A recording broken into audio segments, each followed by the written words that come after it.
just imagine if you had to try to wear a mask and pretend to be somebody else every single day of your life. Imagine how much energy that would take. Neurodivergent people are expending probably minimum like 2 times the amount of energy that neurotypical people have to in order to just exist in a day-to-day basis. So what leaders can do to create workplaces that are accommodating to a spectrum of different brains is to proactively destigmatize it and make it safe, make it normal to be neurodivergent. It can literally be an asset to the team on like an ROI level because business is changing rapidly and we need people that think outside of the box.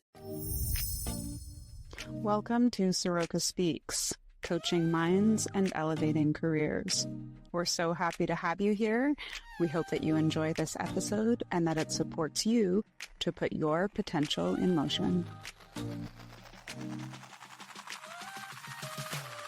Hi, everyone. Welcome to this week's episode of Saroca Speaks. I am your host today. It is Claire, and I am joined by my incredible teammate, LeNar. Welcome, Harvey, to this episode of Saroca Speaks. Thank you so much, Claire, for having me on. I'm so excited to be here. I normally am the one editing the podcast episodes, and so it feels incredibly special to be in front of the microphone today. I am so happy that, well, you're my co-host and also my guest. So there is no Emily today, but I want to dive right in because I absolutely adore you and I love working with you. And I learned so much from you every single time that we meet and we collaborate on different pieces of work. And I really want to use this episode to talk about more around ADHD and neurodiversity. And so if you would be so kind to share with me and our listeners about your story and your journey around ADHD, neurodiversity, and really how that shapes how you show up in the work. Absolutely. Yeah. Thank you so much. So for you, the listener, I will share that I am an ADHD coach and I originally got connected to Saroca through the coaching industry, the coaching world. And I had quite a difficult early adulthood journey that, had a lot of burnout, a lot of overwhelm and not understanding what it was that I was supposed to do. I knew that I would have just so much passion and so much excitement for all of these new projects, new opportunities, but I kept burning out over and over again at so many different places of work, places that I started out the first 2 or 3 months being really excited about what we were doing, but eventually realized it wasn't in alignment in one way or another. And now that I know who I am, I was late diagnosed with ADHD during the pandemic. And I basically realized that all of those environments weren't really sustainable for an ADHD brain, whether it was the culture or the actual building and workspace itself, or it was that I wasn't in alignment with the work that I was doing. It wasn't working in with the strengths that my ADHD brain has, and that eventually the growth areas sort of would outweigh the strengths that I have in whatever the kind of work was. And I could run on the novelty dopamine energy of being in a new workplace, but only for so long before that would end and the burnout would kick in. So now the way that I feel about work today and why I feel so grateful to be working with Saroca is that I feel that I have the variety that a brain like mine needs, because not only am I managing the social accounts and editing our incredible podcast, which I'm so grateful that we're doing because I learn so much from you and Emily every week just listening, but also, getting to be a part of the strategy and contributing to some of the ideas for a longer term vision and, being a part of building our culture together, as well as, just frankly, the culture that we have at Saroca is part of what makes me feel like I can stay there. And it's the big part of how I think about work today, because I don't think that I could stay indefinitely at a place in which I wasn't being valued or being able to have my accommodations met that I need for ADHD. So that is kind of how I see it now. And yeah, that's the way that it's been shaped, I suppose. Yeah. Thank you so much for sharing. And I do feel sometimes it can be hard to be so vulnerable, right, about the struggles. And it's not only the struggles, but it's not really understanding why you're burning out so much. And you come in with such passion and thriving, and then all of a sudden it's just like, can just knock you and not really fully grasping. And I think, you've done so much work around that to now understand what it is that you need. Yeah. I think it's really easy for neurodivergent people of any kind, whether it's autism or dyslexia or ADHD, which, I'm ADHD, but I think all of us have this common denominator of feeling like broken, like there's something wrong with us, because most workplace environments are really very static, very strict with what is allowed and what the culture caters to. And so that's actually something I do feel passionately about is, we hear these words, this language, neurotypical, neurodivergent, but I think, it's important to note that neurodiversity is not rare. Neurodivergence is not rare. 1 in 5 people have a diagnosable neurodivergence. More and more people all the time are discovering that their brain is wired differently, especially AFAB, assigned female at birth people, are being diagnosed due to there being a better understanding of what inattentive ADHD is. For a long time, there was a huge gender bias in the diagnostics only being, the research was focused on male experiences of ADHD, which was very hyperactive, and inattentive is hyperactivity of the mind. So it shows up differently. But there was a huge tipping point for many, many AFAB folks during the pandemic, myself included. And I think, it's important to remember there are no actually typical quote unquote brains. It's just they exist on a spectrum, that wiring like anything else in biology. It's just that, there are some brains that fit more easily and more closely into like existing power structures and norms that have been laid in place that can just succeed. They can succeed more easily. And so I feel passionate about talking about this because I think destigmatizing the conversation and really being very much anti-shame about having ADHD, making neurodivergence like, the asset that it is culturally, like talking about it in this way and being curious about what neurodivergent people need to be successful benefits everybody on the team because it makes it a safe and beautiful environment for everyone to thrive. Yeah. I feel like the workplace globally has changed massively and people are more accommodating and understanding of people's situations. And now, like you said, the fact of 1 in 5 people are diagnosed as neurodivergent is huge, right? And it's like you say, all the research, particularly in those born female, right? And I think that was something that I have seen over the last few years as well, is that in male, it's very apparent very quickly. But in female, from my understanding, is they mask it very, very well. It starts coming out in teenage with the hormone shift and everything like that. And then, I have a friend actually who's got a teenage girl and she says she hides everything and the way that she is and the way that she thinks and the way that she wants to behave in school. And when she comes home, she is like a spring that is just like, she cannot control her for about 2 hours. She said, because it's everything that she has contained to have this sort of be accepted at school. Yeah. She comes home and her true personality comes out and they've built that home environment that the kids can be whoever they want to be. How do leaders and employers start to create those safe, psychologically safe environments? How do they change the regular 9 to 5, sit at your desk in a cubicle? This is what's expected of you. These are the KPIs that are for the entire team or the entire company that may not serve neurodivergent individuals. What, from your experience, having been in workplaces that don't support you and your needs? what are some of the learnings that leaders can take away? Absolutely. Starting off with like naming masking is what they call that, like fronting like a certain persona that is socially acceptable in a different environment, and unmasking, when you feel safe. And you can just imagine, if you had to try to wear a mask, if you were a neurotypical person and you had to try to wear a mask and pretend to be somebody else every single day of your life. Imagine how much energy that would take to have to constantly think through.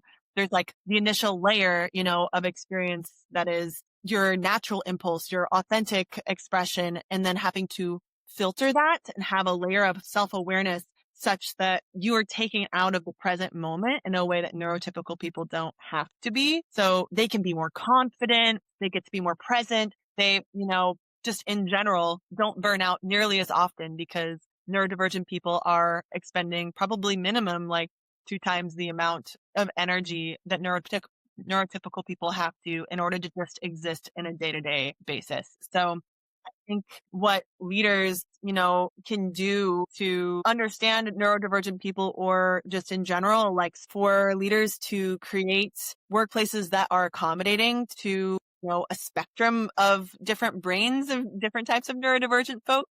I think the number one thing is to proactively destigmatize it and make it safe, make it okay, make it normal to be neurodivergent by letting your team know, you guys do not have to disclose like any of your diagnoses, but just so you know, it is safe to have a different kind of brain. Your different kind of brain is valued because it, can literally be an asset to the team on like an ROI level, because business is changing rapidly and we need different ideas, people that think outside of the box. ADHD and autistic people especially like have a lot of strength and a lot of value in the different way that they are able to think.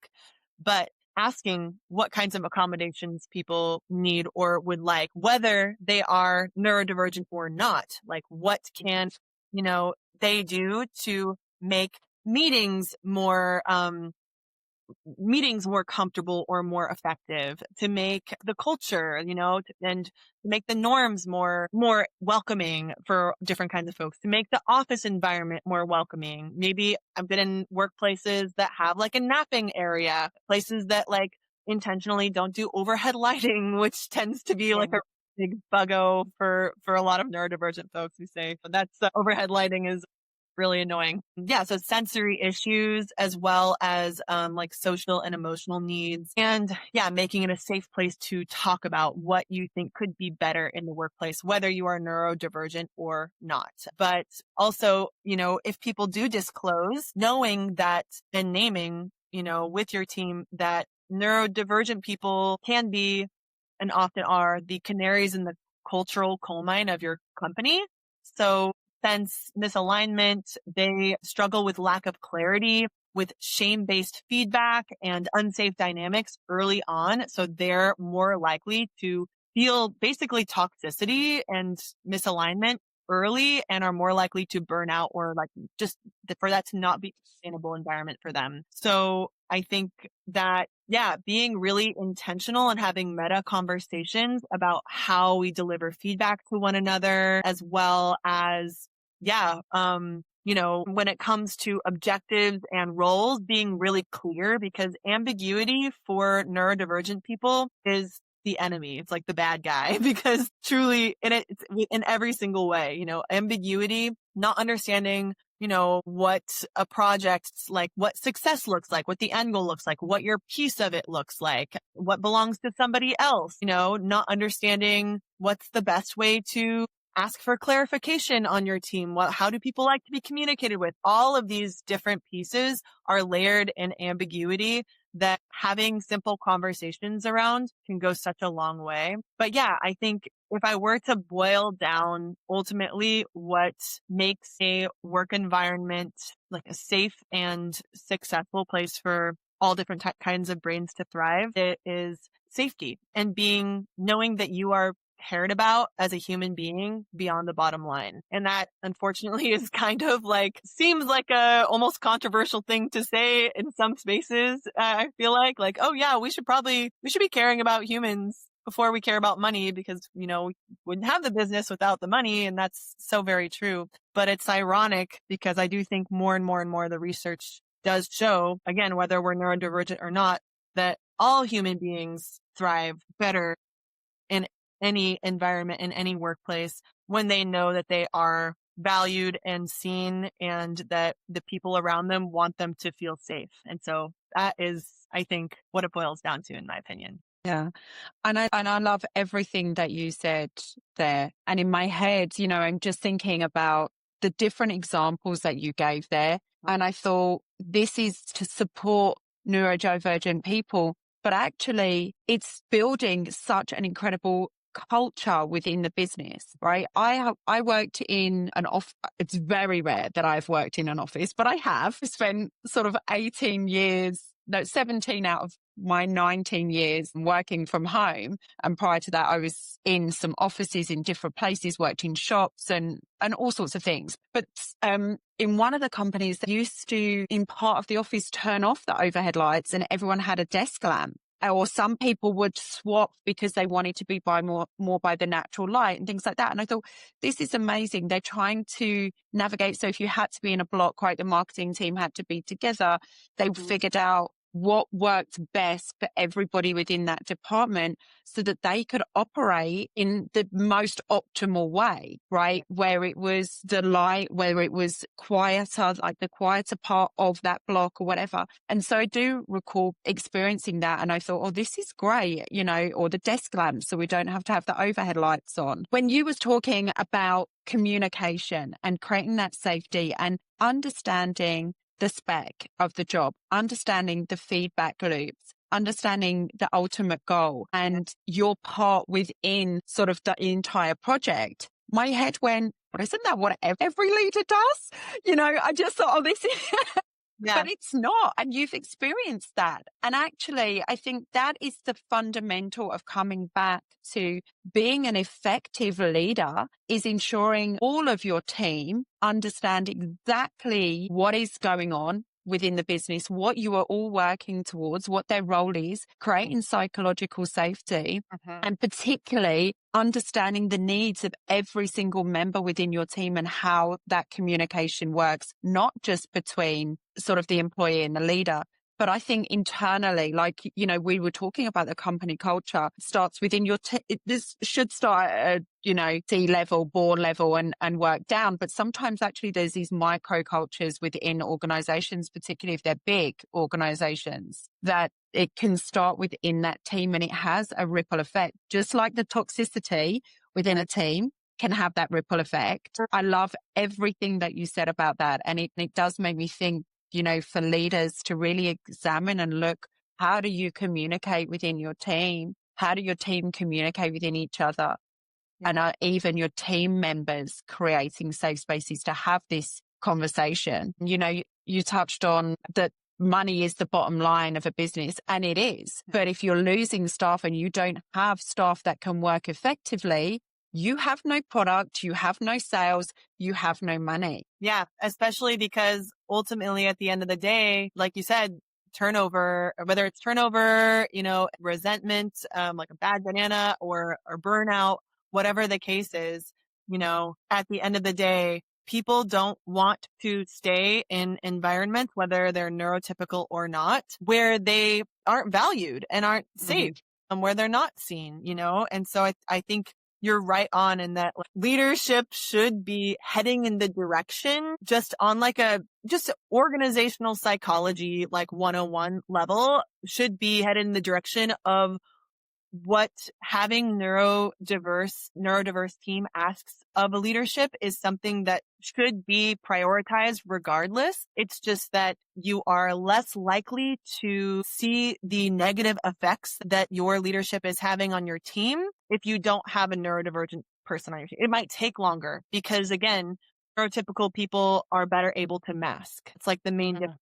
So they're just hiding it from you that your leadership kind of sucks. Ultimately, that's part of why I love, working at Saroca so much and like what we're creating and developing when we're talking about the Saroca Index and helping teams and leadership have a tool in which they can measure these areas, I really do think those areas that we've outlined together are exactly what will help not just like teams with neurodivergent people, but like all teams to thrive.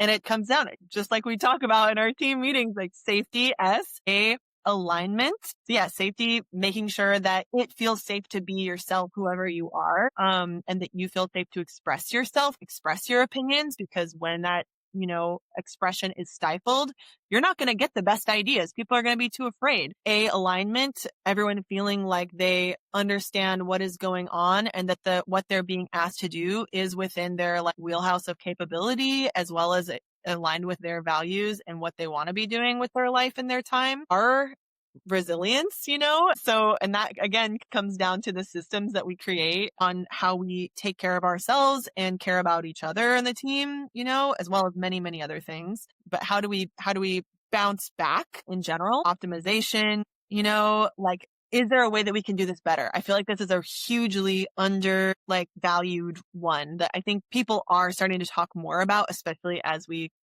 age of AI comes around and it does become easier. It is leveling the playing field. AI is leveling the playing field for neurodivergent people because it does make it easier to optimize our time and use our energy on like the things that are in our strengths and that we don't have to spend as much time doing detail work that drains our energy.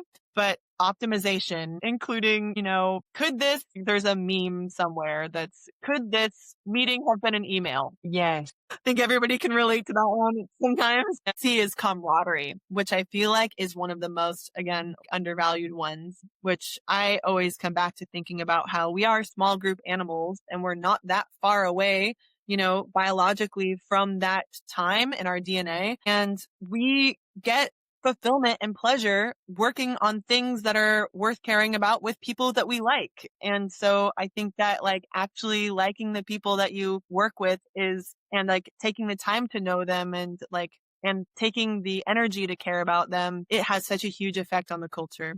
And having fun, like in any little way that you can. And then accountability. So everybody learning how to effectively give and receive feedback in ways that are not shame oriented, I think is like, again, one of the top things that we can do. So altogether, SAROCA, I think we're trying to bring that, to people like, we haven't been focused on neurodivergence, but it is just a part of it, like organically. So.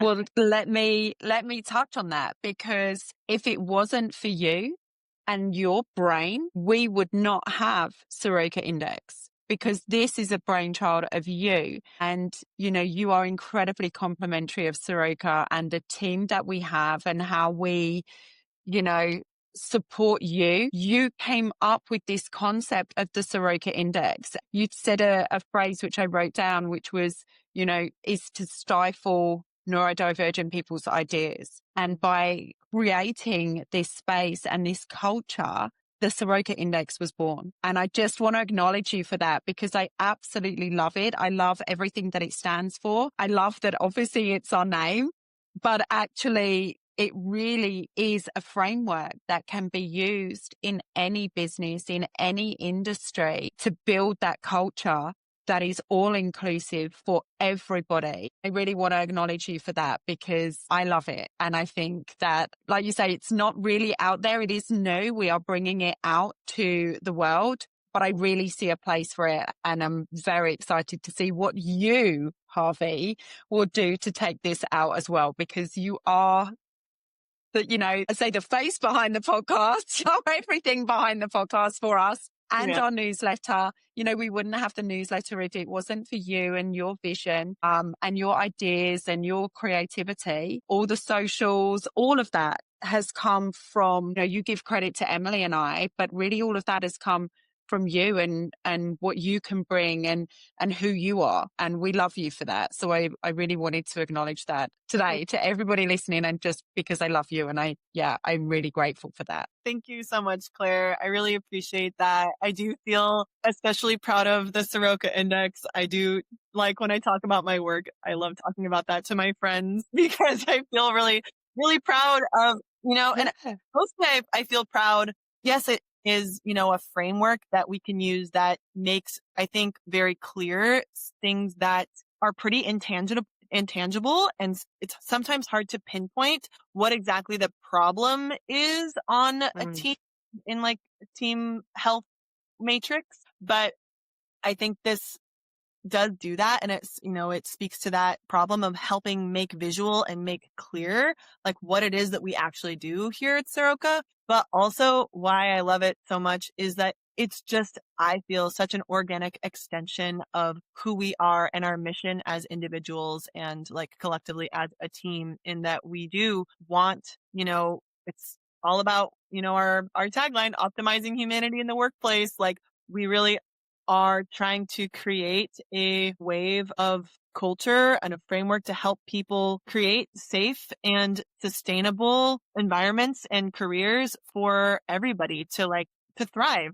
And I think that the work that we're doing is more important now more than ever. And I feel so proud that, like you said, it's not that we are necessarily focusing or targeting neurodivergence as a particular, thing right now, but just by a team actually caring about the things that we teach in our pillars at Saroca, it is just organically going to make it a safer environment for not just neurodivergent people, but also people of all different genders and races and, coming from different social classes. Like having this as a framework and giving people resources to talk about things that are sometimes uncomfortable because people are different and they don't always know how to talk about those differences, and making it more comfortable for them to talk about that and to help people understand each other.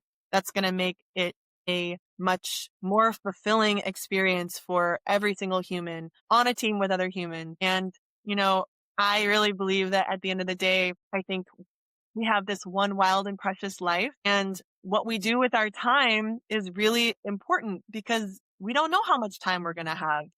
Today, I think that everything that we do comes down to connection and wanting to be connected to ourselves and to other people. And so what we are doing at Saroca is helping people feel more connected to each other, to themselves, and to their mission as an organization. And yeah, I think that is what makes life worth it, is connection. So Goodness, I love that. That gave me chills, Harvey, honestly, because you're right. You're absolutely right. You don't want to go to work for 8 hours, 10 hours, 12 hours and not feel connected to anybody and not feel heard and not feel understood and not feel appreciated. And, all of those feelings, it can be such a lonely place for such a large portion of our waking day. And I think that really just even that one word, connection, can make or break a business and can make or break a person,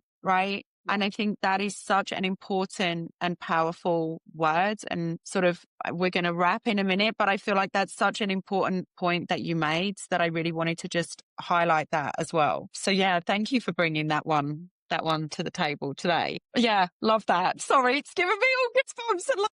And I want that for everybody. I want everybody to feel that way. And I know that that's not always the case. And I think as a leader, that is so important, to be connected to your team and understand that there is a bottom line. Yes, there is ROI.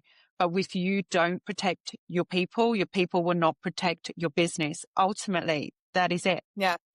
I'm glad that you get it. You get it too, because at the end of the day, like, what's the point of all of us doing all of this work anyway? At the end of the day, all of it comes down to, like, we do it because we want more time. We want more freedom. We want more, why do we want more time? Because we want to be connected, whether it's with our family or our friends or ourselves, etc.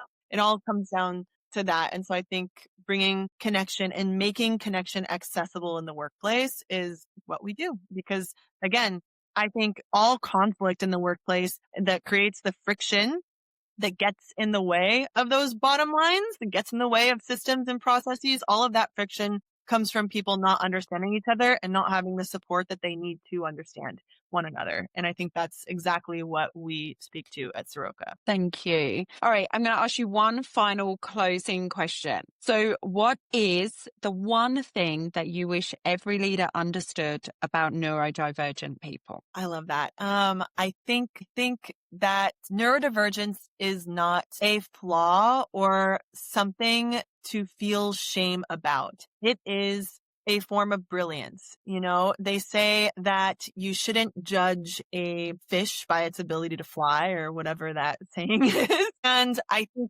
it's so true. You know, sometimes we don't realize that, you know, your team, it's underwater, but you have, you know, a bird on your team or vice versa. I think I'm getting that kind of wrong, but your team has a lot of untapped brilliance on it that the environment is just not optimized for it to feel safe enough to come out. And so when you lean into psychological safety, and you remove shame, people rise. When you ask your team members and you're curious instead of shameful around, I noticed that we haven't been meeting these deadlines lately. What do you think is contributing to that? And how can we support you in like making that easier, or taking away whatever the bump is in this process that is causing you to have a block? Because most of the time it's a lack of clarity of some kind. And that is, you know, a leadership issue usually, that there wasn't